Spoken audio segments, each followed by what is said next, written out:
Hey everyone, welcome to the video. This video talking about Reese bases. I'm going to go into specifically how I process things, how I go about Reese design, and pretty much what I've done for the past sort of 10 years and little tips that I've come up with. I'll also be answering a few of the questions that you guys asked, so thanks a lot for that. And let's get right into it. So here I've just got a basic patch on Serum, which is 2 detuned sawtooths, the basics of a Reese base, and that's just running into some effects. This is a pretty basic chain that I would normally use, and I design from there. So I'll go through the chain and then you can see what I've done, and we'll go from there. So firstly I've got an EQ. This is more to see my spectrum, where I'm at with the sound initially, and it also works as a good pre-EQ for filtering and that sort of thing. I can also shape the sound a bit here if I want to. So then after that, I usually add another EQ. This is a bit of a weird notch sort of thing. All that's doing is boosting the lows a little bit and then carving out the mids. This is a pretty common technique with Reese bases. It gets that super old school sound already. These notch filters are key in creating cool little movements and stuff like that. Then soon after, I'm going into distortion. So generally speaking, I'd start off with Decapitator. It's a good starting point. It colours the sound in a nice way. It's a really nice saturation unit. I use this all the time. And it's driving it pretty hard. And as we're not using any distortion in the patch, we can just use our effects to dial in the sound that we want here. And then straight after that, I've got another distortion. This is distorting a little bit more, and I'm actually using this clip noise preset, which is in the simple distortion section.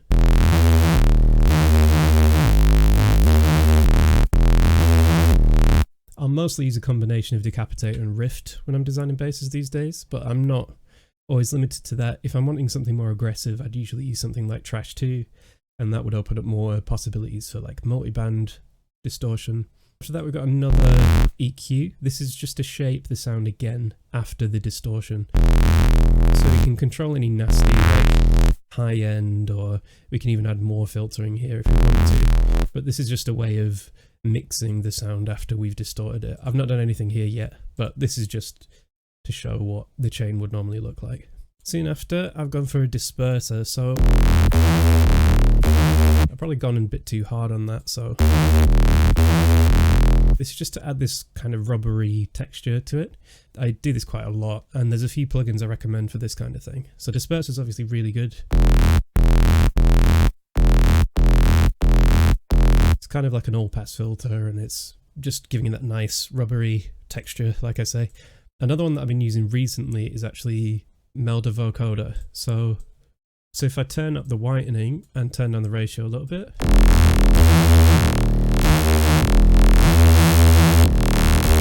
you kind of get the same effect, but this is a bit more in depth. You can dial in your parameters a little bit more here. This is actually one of the plugins I used for the Camo and Crooked remix, which I'm going to go into later because someone asked a question about that. Then I'll usually run a reverb. Just kind of got the pre-delay turned all the way up. I'm going for that kind of extended tails at the end of the sound, which is then going to be brought up by loads of compression, which you'll have seen me do lots before. I love that kind of sound. Then I'm running that into the glue.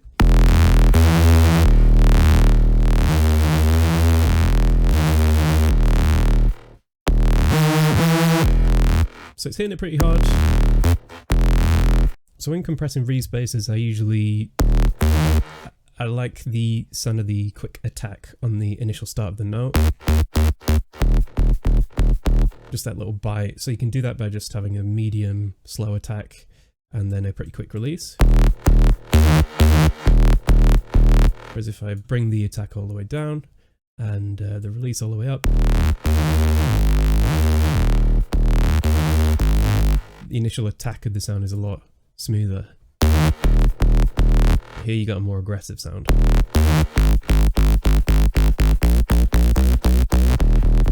So once I've got this chain running, I'll go back on myself and I'll bring up the pre-EQ that I had earlier.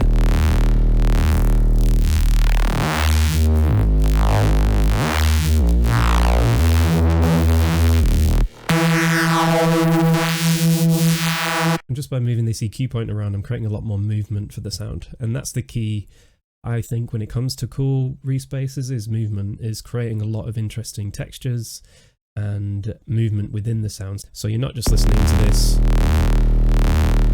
If you look here, you can see the movement of the bass. So you don't just have that initial movement here, you're creating more movement within the sound using filters and stuff. From that point too, I can go back to the original patch, and we have a ton of parameters here. Filters too, we can add a filter here, some more LFO.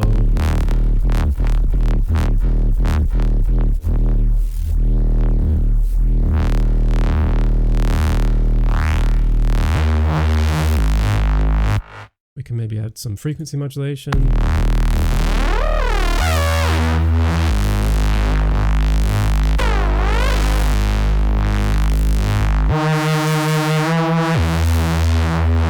And again, more filters using the inbuilt Serum filters. We can go in and add like a reverb filter.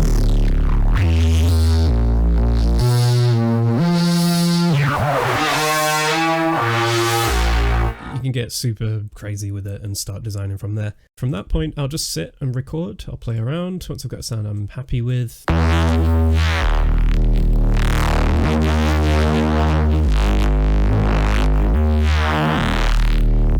that's pretty much the process that I'll normally go through. So Vladislav Filin asks, stereo for Reeses, how do you usually handle it? Generally when I'm processing Reese basses, I like to start in mono. I'm not a big fan of using the unison elements on here at the initial stages because it can create some weird phasing and stuff like that. And I'll be using plugins afterwards to bring in more stereo information, such as the reverb, and I'll also focus on mid-side EQing.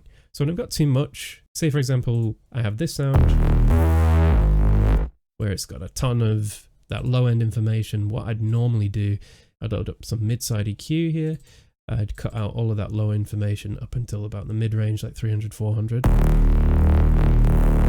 And then also dip this area. This can be a bit of a problematic area, this kind of 1K region, kind of slope off here.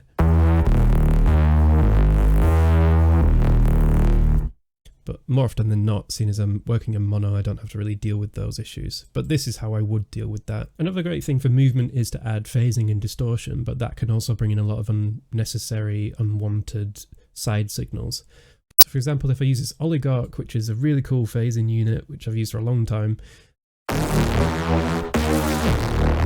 there's a lot of side information there, so the mid-side EQing would work really well here.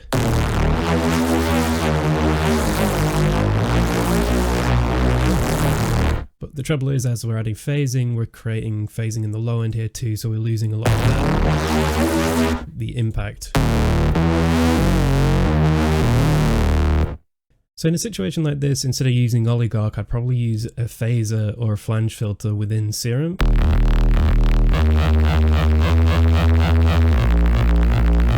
Then I can create a bit of movement that way, rather than adding a lot of unnecessary muddiness in the sides. But again, any sort of side information I don't want, I'll usually just use mid-side EQ at the end of the chain. Different cool things related to Reese's resampling. For example, do you use Harmor, maybe Quanta, maybe form of reactor, or maybe something else? Not really. Generally, like I said, I'll just resample a lot. So here I've got a recording the Reese. So I'll bounce that into a sampler, I'll create a loop point, and I'll process that even more, maybe add some more distortion here.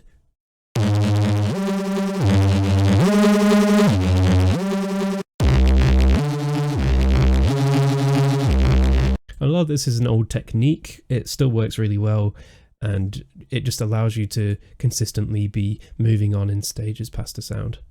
Other things at this point, again, just more filtering, more crazy plugins, so cool phasing plugins.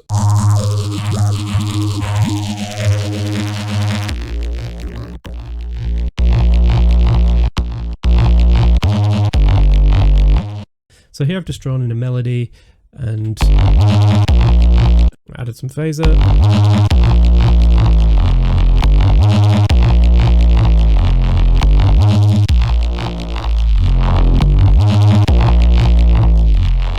And this is all I'll continue doing. I'll just keep processing, keep recording, keep adding more plugins and just go crazy with it. I mean, it's sound design, it's meant to be fun, just keep adding random stuff. But recommendations here, phaser, But something I've been opting for recently, which is a bit weird, is to run everything into Portal and get some more modulation this way. This is a granulizer, and you can create some interesting sound design sort of things with this.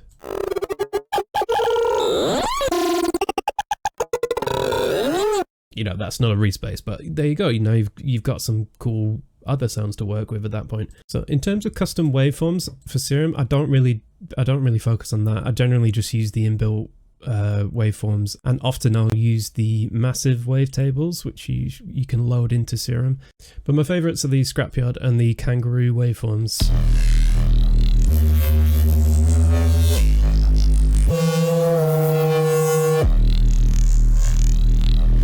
And again, just altering the wavetable position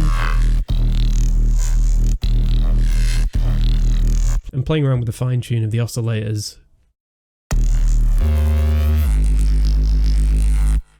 So another tip at this stage is, once you've got a nice chain going, I would then load up different synths that I've got, and even just using the default triple oscillator.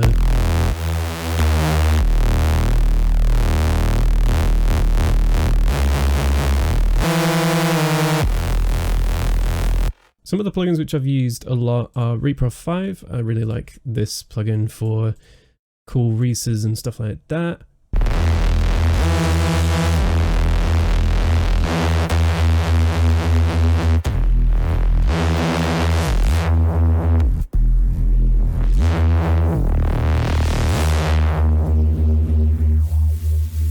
So depending on what synth you're running into your chain, you can get some really different results. So that's something I'll do often too. So Philip Berlin says, how do you make your Reese sound so crisp and wide without it being too distorted or washed out? So to avoid over distorting things, just try not to distort it too much.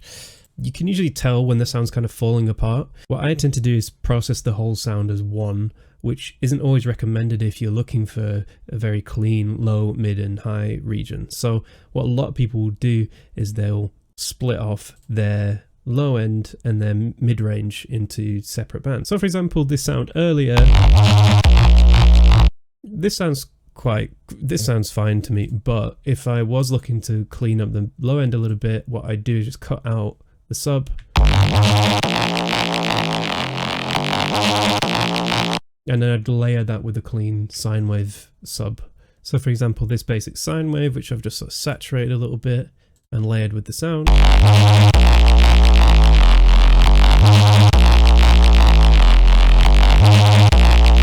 So this way we've got a nice clean, consistent low end. What I do is then compress those together, bust them and load up some more effects.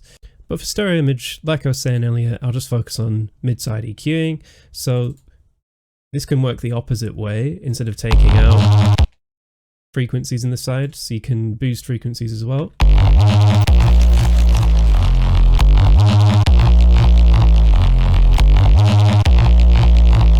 The only thing with using this method is you're adding a lot of gain, so you've got to compensate afterwards, adding a bit of compression or limiting, just making sure it's not peaking too much.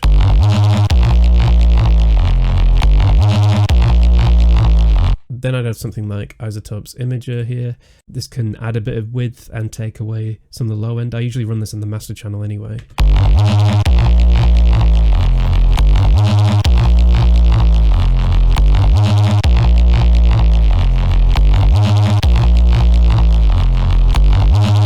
But when it comes to Reeses anyway, I tend to focus on making them quite central in the mix and not occupying too much of the sides. I don't want it to completely dominate the whole spectrum, but as long as your Reese is taking up a large part of the spectrum, for example here we've got highs, mids and lows, it's a pretty huge sound anyway, so you don't really need to focus too much on adding more.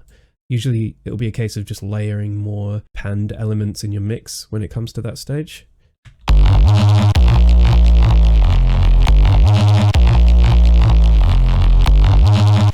Matt Shilston asked about the Reese in the Camo and Crooked remix that I've just done. So I'm going to actually go into this project in full in a proper track breakdown, but to focus on these moments specifically, I've made a lot of cool Reese fills like this. And this is actually just a resample, which I've just made a cool little loop point. and process that even more.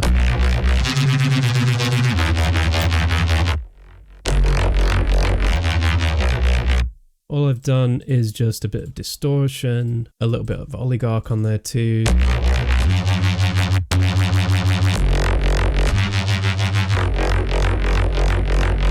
But I've actually dialed back the wet level of this a little bit.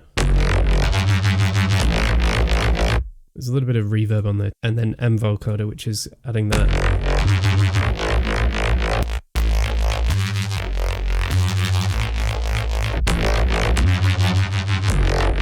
Like I was saying earlier, that bubbly, rubbery kind of texture. So this is kind of a bit of a secret weapon I've been using in my Reese designs recently.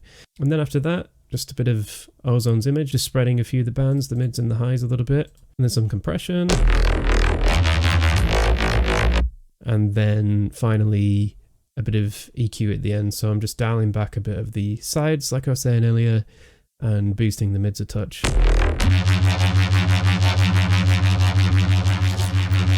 Like I said, you can kind of hear this area. You don't want too much of that in the sides, so I've dialed that back a bit here. And then completely cut out the low end, so the sub's on mono. So I hope that answers that question. So Jaeger Artson, I hope I'm saying that right. It'd be interesting to hear how you go about generating movement and making them a bit more exciting so it's not just a static sound. So like I was saying before, you can generate the movement at any stage really. You can do it with pre-filtering or post-filtering. So filtering before a distortion and after a distortion. Or you can add phasing, chorus, or you can look at the most fundamental level of the movement, which is coming from the waves being detuned and interacting with each other. So here we have a pretty consistent movement. So if we want that modulation to occur faster, we can just detune the waves even more than they already are.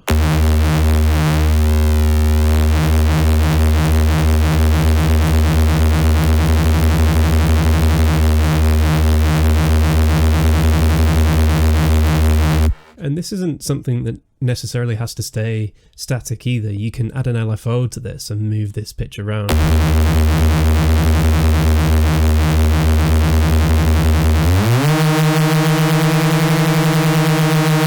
So just there already you've got a more interesting movement than just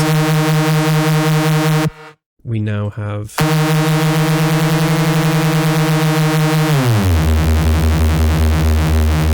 Like I was saying before, that coupled with a bit of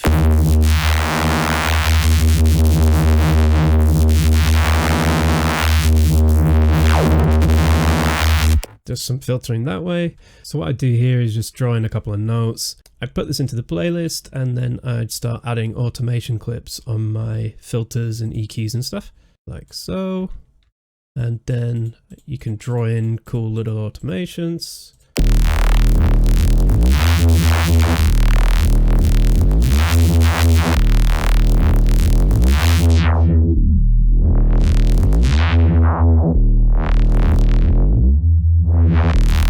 And at this stage I just keep adding plugins again.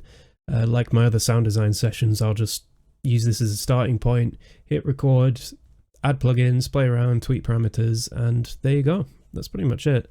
So another question from Vladislav, which I missed earlier, was how do you combine different Reese basses? Let's say you have 3 or 4 different timbres, how do you fit them all? If this is in context of a track, then what I will focus on is making different variations of a Reese based on one instance of a patch. So here, for example, I have this one Reese. I would then clone that and process this even more. Say if it's for a variation, maybe I'll change the pitch. So if I copy and paste this over and add some more FM modulation, for example.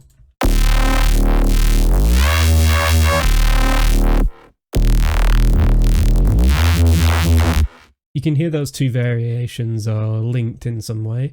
I try not to add too many different Reeses in a track, especially if they do differ a lot tonally, because then, like you say, it's hard to get them to fit. Really, I'll just focus on making variations based off of 1 or 2 patches. But if you're running into problems and you're trying to layer different Reeses together, I'd just frequency band split everything. I'd have the lows from one sound, the mids from another, and the highs from another one. Another plugin I really recommend is Trash 2 for this, because it has this multiband mode. You can distort the lows in a certain way, mids in another, and the highs too in another way. So you can add different distortions based on the stages. This is really useful for having a clean bottom end, so you're not distorting that too much, and you can distort the hell out your mids and highs and you'll still have that clean sub. I don't really use this too much. I used to use it a lot, but I just focus more on using like Decapitator and Rift these days. It's just more my habits of what I use, but Trash is really cool. This is a really worthwhile plugin to have if you're wanting distortion, especially on basses.